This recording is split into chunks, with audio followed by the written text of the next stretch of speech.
Um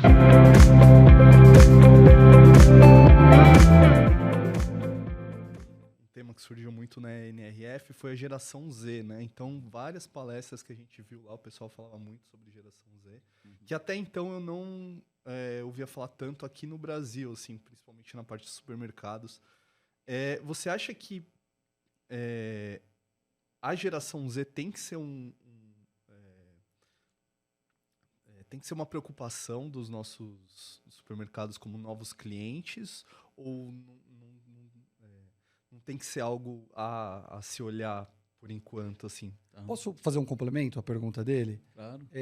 E a atenção que o supermercadista tem que ter com relação a todas essas gerações, ou trabalhando juntas, né, ou consumindo juntas ali dentro do ambiente dele. Tá, perfeito.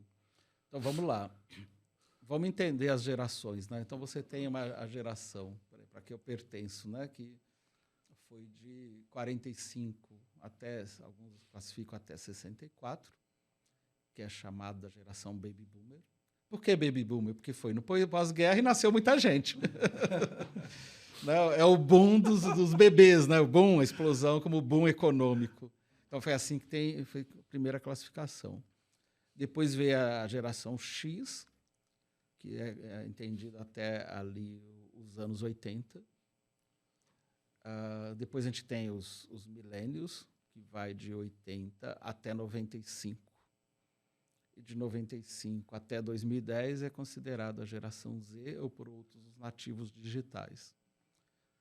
E já começa a ter a chamada, já tem uma nova geração, que é a chamada geração alfa, que nasceu depois de 2010. Por que isso é importante? Porque, do ponto de vista da psicologia, enfim, a infância ela é determinante nas nossas vidas, a infância que a gente viveu. Ela inconscientemente decide muitas coisas que a gente vai passar lá na frente e como a gente vai decidir. Tem algumas crises que a gente vive, porque a solução da infância não necessariamente é a melhor solução para agora. Para mim, aos 60, por exemplo. Né? Mas o fato é que isso ocorre. Então, por quê? Porque o meu jeito de pensar, o meu modelo mental como baby boomer está muito associado a esse contexto que eu me desenvolvi. Então, o que eu valorizo, como eu olho para o mundo. Então, se você, por exemplo, olha a geração X, a mesma minha, parte dela. A gente estava muito mais no modelo, a gente foi educado dentro do modelo de obedecer, num pensamento linear, que se eu tivesse um emprego, assim, vai, estuda, vai ser advogado, né, vai ser médico, vai ser engenheiro, vai ser funcionário público e está tudo bem. Você vai, estuda, se prepara, vai para o trabalho, e quando você for, depois você vai se aposentar. Bem linear.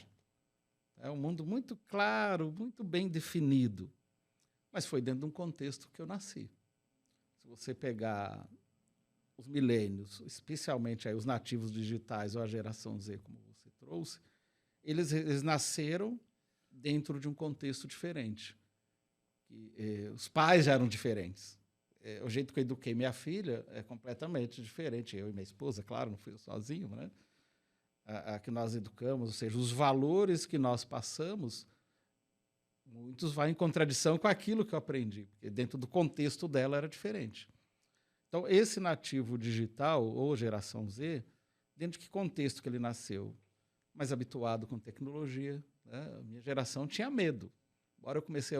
Aliás, o primeiro computador que eu tive foi em 95. 94, 95. Então, foi o primeiro que eu tive. Mas eu lembro da minha filha brincando lá no teclado, e para ela era aquilo super natural, né? Você pega uma criança hoje com 3 anos, passando uma tela, né? Passando a tela no celular, é completamente diferente. Ou no tablet, mudando de tela, é algo que para a gente, se estivesse começando, era inimaginável. Para eles é mais intuitivo. É uma geração também que muito mais digitalizada até do ponto de vista do videogame. Então, essa geração ela tem outros valores. E por que é importante o varejista olhar? As expectativas que essa geração tem, geração Z, ou nativos digitais, em relação ao ponto de venda, é diferente do que eu tenho, do que eu valorizo. Lógico que tem coisas em comum, mas a gente valoriza coisas diferentes. Então, se eu valorizo coisas diferentes, para um supermercado ser relevante para esse cliente, ele vai ter que fazer coisas diferentes. Agora, ele tem que olhar o seguinte, a loja é um ambiente democrático, vai aos diferentes perfis. Mas se eu tenho um CRM, vamos supor, tem um bom CRM, eu vou me comunicar do mesmo jeito? Por exemplo, se alguém chega assim para mim, nossa, Olegário, né, temos aqui ofertas abundantes, sei lá, estou pegando uma palavra qualquer, assim. Eu vou entender. Mas esse é o vocabulário que uma geração Z fala? Não, ele não vai entender nada. Eu vou me comunicar de uma forma muito antiga com esse cliente. Não vai ter empatia. É porque a pessoa não vai se identificar. Então, é importante, sim, ir mapeando e lembrando que essa geração Z, se a gente colocar 95 como um marco, ela tem hoje 28 anos. Então, ela tem a maior probabilidade de morar sozinha, né? De fazer as escolhas, por exemplo. Eu gosto sempre de dar o exemplo da minha filha, que está muito próximo. Eu acho que reflete aí uma parcela. Mas ela é tatuadora, vegana, certo? Então, ela, quando ela está comprando coisas, ela está olhando para isso. Ela está olhando para o impacto ambiental que tem aquele loja, o que a loja faz em termos de impacto ambiental, para as embalagens, né? O aspecto dos animais. Então, assim, o cuidado que vai ter, uma visão humanística diferente, muito mais sensível. Então, se eu não tiver na loja, primeiro, se eu não tiver, do ponto de vista de sortimento, produtos que falem com essa geração, eu deixo de ser relevante para ele não vem na minha loja. Simples assim. Ou se vem porque não tem opção. Fui, como diz o CEO do Walmart, não existe cliente à loja, o que existe é falta de opção. De repente, ele está ali muito fiel porque ele não tem outra opção. Então, também não vamos nos enganar. Então, eu preciso entender o ciclo de vida, olhando para os dados de novo, o ciclo de vida dos meus clientes. Que momento? Meus clientes estão envelhecendo? E de boa, em algum momento vai morrer. Como é que eu vou trabalhando para que essa nova geração passe a ser meu cliente? Eu vou trabalhar isso no sortimento, né? O cuidado com o sortimento, vou trabalhar isso na comunicação. Em que proporção? Não sei, vai testando. Porque se a loja estiver num bairro que tem predominantemente idosos, como é que está a taxa de crescimento da população? Porque se não estiver crescendo, você fala, olha, daqui a alguns anos eu não sei o que eu faço com essa loja. Pode ter que tomar uma decisão de não ter mais a loja. Talvez a loja passe a não ter o resultado que se espera, o retorno que se espera ali. Agora, eu posso estar num bairro que está muito jovem. Então, eu vou ter uma outra dinâmica para esse bairro muito jovem. Tá? Então, eu entender a geração Z tem a ver de eu entender o ser humano que eu vou atender. E esse ser humano, dependendo aí da idade dele, vai só influenciar, em alguns momentos vai decidir o que comprar. Eu mudei muito meus hábitos com coisas que a minha filha me passou.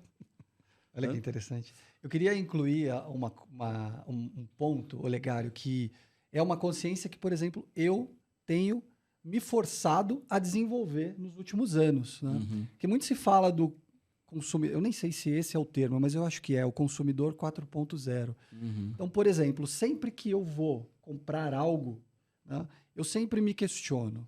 Né? Eu preciso? Uhum. Né? Será que de fato eu preciso disso?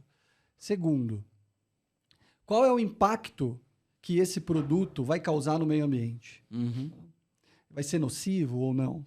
E por último, quem vai se beneficiar do meu consumo? Sabe? É uma empresa brasileira? É uma empresa de fora? O dinheiro vai ficar na comunidade? Então, eu acho que isso é algo também que está relacionado com aquilo que a gente começou lá atrás, falando sobre a formação de consciência, né? Mas aí do ponto de vista do consumidor. Mas eu acho que isso faz muito sentido também, né? O consumidor, eu acho que ele vai ele vai começar a se questionar mais antes de consumir. Vamos lá, isso faz todo sentido em duas perspectivas. E por que isso está acontecendo, pegando o seu gancho? tem alguns fatores importantes. Primeiro, nós estamos vivendo mais. Então, se nós definir, isso é comprovado, né? Não é na média nós estamos vivendo mais. É que eu sempre falo para mim, se eu estou vivendo mais, como é que eu envelheço com dignidade? Então, essa é a primeira preocupação. Saudável. Então, aí eu começo a olhar para os meus hábitos e falo, o que eu tenho que mudar? Então, esse é um lado importante. O segundo, que tem afetado globalmente as pessoas, é eu olhar e falar o seguinte, desculpa, não é eu olhar, mas é nós somos bombardeados todos os dias porque o modelo mental que a sociedade foi criada, se desenvolveu, e foi importante, se desenvolveu, de explorar os recursos naturais, a gente sabe que esse modelo já está esgotado. Tá? Esse modelo já chegou no fim dele. Por quê? Porque os recursos são finitos. A gente tinha uma ideia, gerações, desde a Revolução Industrial, que os recursos eram infinitos. Mas a gente, por exemplo, hoje tem conflito de água no Brasil, conflito armado por causa de água no mundo, mas no Brasil, idem. Que é um recurso básico que a gente precisa, né? Você acabou de colocar água aqui, é um recurso básico da vida e a gente já tem. Então, a gente já começa a olhar que os recursos são finitos. E a sociedade começa a ter um impacto, uma visão mais sistêmica, que é quando a gente decide e tem desperdício na sociedade, seja no uso da matéria-prima, isso cria um desequilíbrio na natureza. E esse desequilíbrio nos afeta com mais desastres, por exemplo. Então, hoje, uma discussão no mundo é o poder da China, que vem crescendo e vai continuar, mas algumas matérias-primas que só tem lá. Então, isso também causa discussões. Enfim, a gente olha para as questões climáticas e vê o impacto que está tendo, assim, eu sou responsável por isso. Então, isso mudou e levou, e começou no Brasil, agora eu não me lembro o ano, se foi 92 ou 95, acho que foi 92, na Eco 92, que foi no Brasil. Foi no Brasil. E esse encontro, ele criou as bases que evoluiu para ser hoje o que se chama dos 17 Objetivos de Desenvolvimento Sustentável. Então, o mundo, do jeito que está caminhando, não é sustentável. Agora, quais são os pilares? Primeiro, governança. Quer dizer, como é que eu estou impactando tudo isso? E medir. Então, por exemplo, o desperdício de alimento no supermercado. Isso é uma questão que precisa ter melhor governança no varejo, porque se desperdiça muito na cadeia. Então, teve alguns movimentos globais, e nós somos, não é só o supermercado responsável, nós também. Assim, eu não compro esse produto porque ele não está bonito. Então, descarta. Ele está bom, só não está bonito. Então, aí o mercado começou a expor só produto bonito e descarta o outro. Eu preciso fazer um empilhamento maravilhoso de frutas, legumes e verduras. Tá bom, a verdura ou fruta que está embaixo vai ficar toda amassada. Ou eu vou vender muito barato ou eu vou jogar fora. Olha o impacto que eu estou tendo. Quer dizer, eu estou pegando um recurso, alimento, e estou jogando fora. Então, eu tenho o impacto do descarte, eu tenho o impacto do recurso que é finito, que é produção de alimentos. Né? E, enquanto isso, o paradoxo é um montão de gente morrendo de fome. Né? Então, ter melhor governança dessas compras, quer dizer, o que eu posso mudar na minha cadeia de abastecimento até o consumidor que vai trazer menos impacto? Eu me envolvi muito próximo ainda do pessoal da Universidade Federal de São Carlos, que foi discutir esse modelo. Eu me envolvi porque foi supermercado, eles me chamaram lá, eu conheço a coordenadora, nos ajuda. Então, a gente foi discutir processos, que por detrás de tudo isso tem processo, tem modelo mental tem que atender o cliente, tudo bem, eu já precifiquei, então, se eu tiver perda ali, eu já estou recompondo no preço. Então, esse é um lado do desafio. Do ponto de vista social, tá bom, se por alguma razão eu vou ter, o que pode mudar na legislação que eu possa doar esses alimentos? Eu fiz trabalho voluntário. Por algumas razões eu parei, porque é questão só de tempo. Mas nós conseguimos, com uma rede de supermercado em Guarulhos, na periferia de Guarulhos, que a gente podia ir lá toda semana e selecionar frutas que estavam em descarte, legumes, principalmente legumes. E a gente transformava esse legume tudo em sopa. E é desesperador quando você vê uma pessoa no domingo e com uma lata de 18 litros para buscar sopa, porque é a única refeição que ela vai ter, a única opção de refeição para a semana inteira. Né? Falando aqui, Grande São Paulo, sei lá, a terceira maior cidade que a gente tem aí, que é Guarulhos. Então, olha a questão social. Se eu olhar para o ambiental, além o descarte de alimentos, o impacto que ele tem. Então, aí a ONU definiu lá os 17 Objetivos de Desenvolvimento Sustentável, que virou, atualmente, o que se chama de ESG, né? Que é em português, é o ambiental, o social e a governança. Então, essa combinação tem feito a conscientização das pessoas. Se a gente olhar para alguns balanços, tanto de empresas nacionais quanto multinacionais, balanço não, né, para relação com investidores, ele já tem lá assim, olha, para mim faz sentido dos 17 Objetivos de Desenvolvimento Sustentável eu abraçar 2, 3 daqui, que tem a ver com a minha realidade. Então, vem desde a equidade, aí no caso do mundo feminino, eu discuto isso muito porque eu faço parte de um grupo que a gente chama do Eles por Elas, ligado ao Instituto das Mulheres do Varejo, então tem uma discussão grande em torno disto. Então, a equidade é um ponto que está dentro dos Objetivos de Desenvolvimento Sustentável, né? A questão da alimentação, da água, são 17. E a empresa vê o que faz mais sentido para mim. A diversidade de gênero. Então, você discute esses pontos. Assim, a empresa precisa ser o microcosmo do mundo. Se tem necessidade do mundo que estão ligados a essas questões, como é que eu trago isto, voltando à geração Z? A geração Z valoriza isso mais. Como é que eu me identifico com essa geração? Como é que eu crio uma identidade com ela? E o impacto que isso tem no negócio. Assim, isso daí é um desafio muito grande, né? Porque ao mesmo tempo que tem gente que pode olhar, igual você falou, assim, eu vou comprar um ovo, eu vou comprar o ovo da Galinha Feliz, que é orgânico. Tem gente que ou é comprar o ovo mais barato ou é não comprar. Às vezes é não comprar, né? Então, que é muito, assim, a grande maioria, né? Então, assim, é uma... Por isso que eu preciso. Então. A primeira pergunta. Mas é uma dificuldade lidar com isso que, assim, muita gente, infelizmente, hoje não vai conseguir fazer essas perguntas porque é a questão de comprar o que ela tem o dinheiro, não é a questão dela... então, todo mundo que pode tem que fazer sua parte, você, as empresas, enfim, todo mundo, porque é um desafio grande. Eu concordo que quando você fala assim, vou ter uma alimentação com alimentos menos processados, é caríssimo. É para todo mundo? Não. Mas na medida que essa conscientização, esse mercado, digamos assim, do ponto de vista do negócio, vai crescendo, ele vai ficando economicamente viável, a tendência é os preços ficarem mais acessíveis. É que nem fala assim, você tem que fazer dieta. Tem alguém, se tiver um pedaço lá de gordura para comer lá, né, de porco, por exemplo, tá perfeito. Então, assim, a gente vai ter...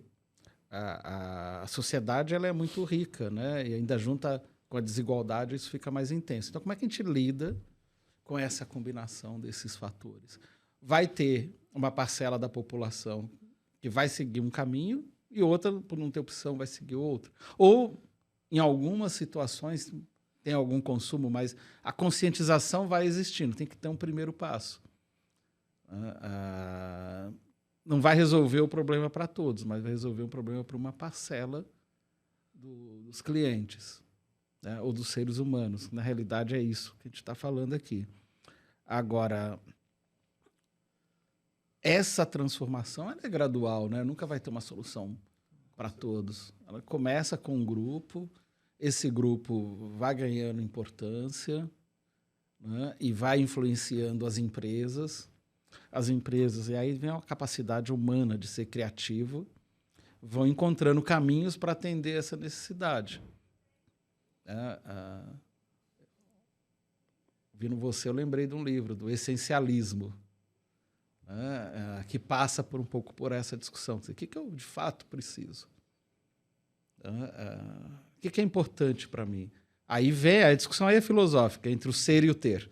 Né? O que eu preciso ter que a propaganda me estimula, que mexe com a minha vaidade, com status, etc. E o que eu preciso ser?